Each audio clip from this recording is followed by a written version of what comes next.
Bubba Wallace's young NASCAR career might have just been saved this weekend.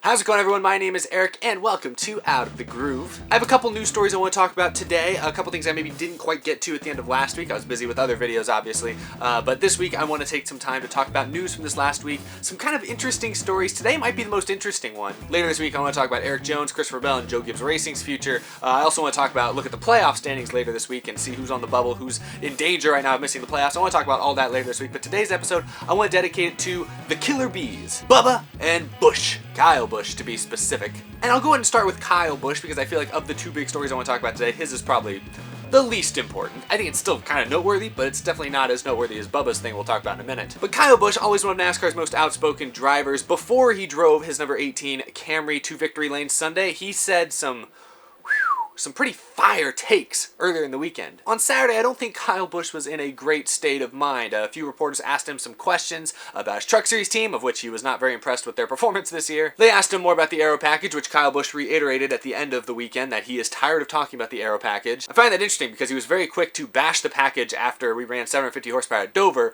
whereas yesterday's race at Pocono was pretty bad. I thought yesterday would be Kyle Busch's perfect opportunity to jump on the package, and I might have even supported some of his comments this time, but he didn't. He decided to bite his tongue. I think winning helped a little bit with that, but that's neither here nor there. Point is, Kyle Busch never holds back, but he did say one thing this weekend that I think was a bit much, and I think a lot of you guys will agree with me too. This tweet Saturday from reporter Dustin Albino was kind of shocking to me. Kyle Busch was apparently quoted as saying to reporters, "There's no race on the IndyCar circuit that's worth running besides the Indy 500. And that's just when he was asked about possibly running an IndyCar NASCAR doubleheader. That's been something that's been widely considered recently, especially running an IndyCar race on Saturday at the same track NASCAR runs at Sunday. I know the Charlotte Roval has been mentioned recently as a possibility in the future. You know, run IndyCar at the Roval on Saturday and then run Cup at the Roval on Sunday. But Kyle Busch's reaction to these comments, kind of crazy. I mean, I'm not like a big IndyCar fan, but those comments from Kyle Busch are kind of absurd. There's no race on the IndyCar circuit that's worth running besides the Indy 500. Kyle Busch must have just been in a really bad mood because I don't understand what he has to gain by just publicly bashing the second biggest motorsport in America. I mean, Kyle Busch, you're one of the best drivers in the biggest motorsport in the country right now. What's the point of punching down at the littler guy, IndyCar in this case? Pick on someone your own size. Like, I don't understand the point of Kyle Busch going out of his way to discredit IndyCar. That's just pretty lame of him to do. Now, of course, some people will just say, oh, he's just speaking the truth. He's just being honest. This is not one of those cases. I think Kyle Busch is just being a jerk for the sake of being a jerk, just because he was in a bad mood. It's how cool Kyle Busch is. You can like him for it. You can dislike him for him. He says what's on his mind. I just think this is a pretty dumb comment to make. Kyle Busch in the past has shown interest in running the Indianapolis 500 Coke 600 double, like his brother Kurt did a few years back, but apparently his contract situation with Joe Gibbs Racing prevented him from running open wheel cars.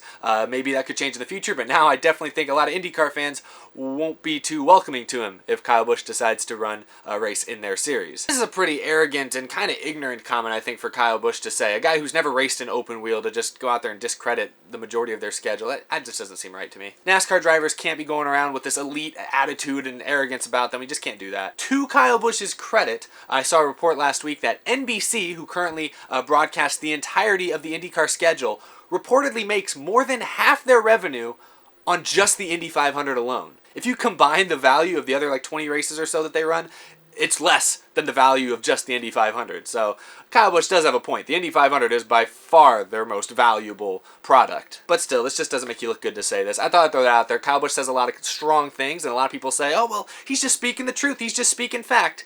I don't think this is one of those cases. I think this is him just being a jerk. Sometimes you're just a jerk. You can have a point. You can have whatever point you want to make, but it still makes you come across as a jerk. And I don't think this is the right way for the NASCAR drivers to be going.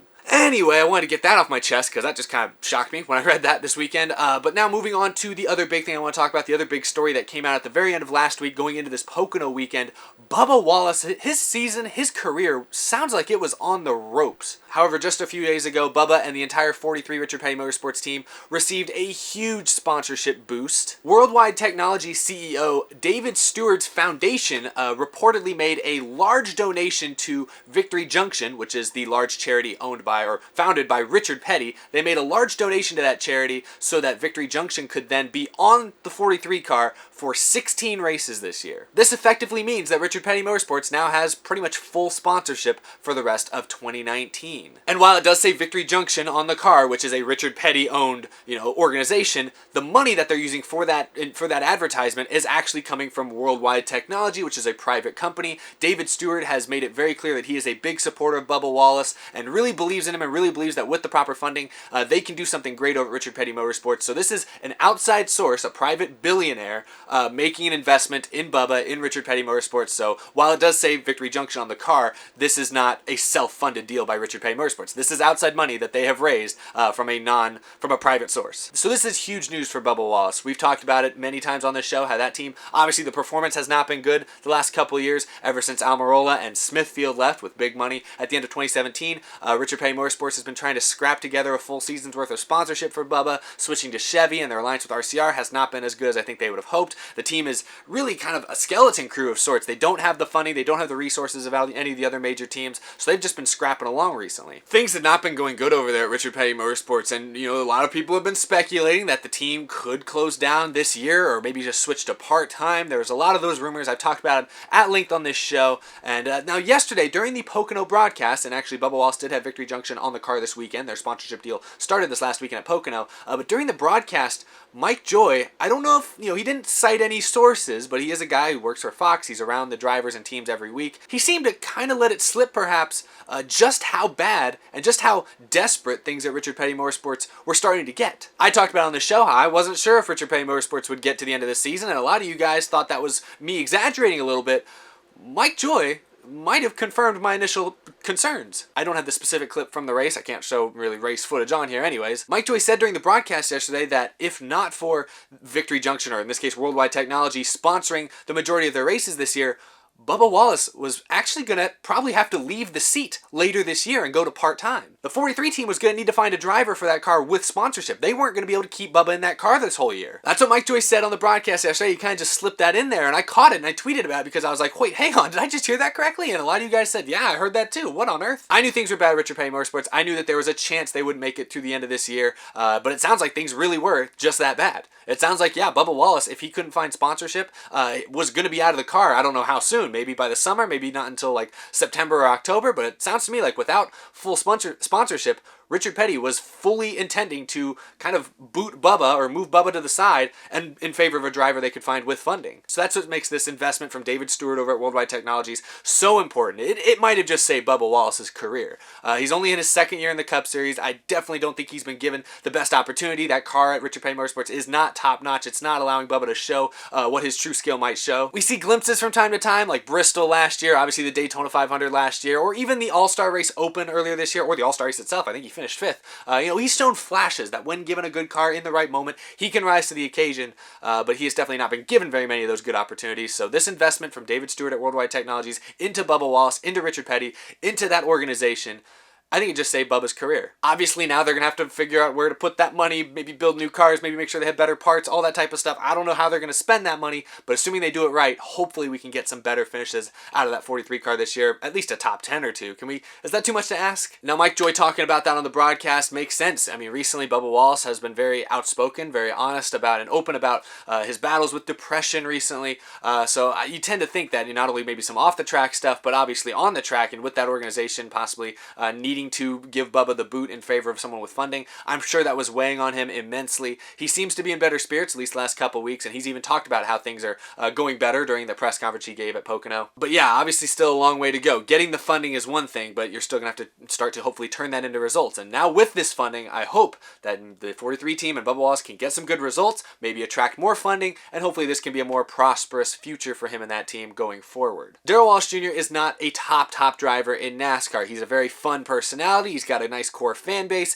He's, I think, a good driver. I think he's a driver that does belong in the Cup Series, but he needs an opportunity to really shine and showcase everything he's got, all of his talent. And Richard Petty Motorsports to this point has not given him that, but hopefully this is kind of the start. This will get the ball rolling in a way, and in the next year or two, maybe we can start to see the 43 car contend. Maybe not for wins, but for top 5s and top 10s from time to time.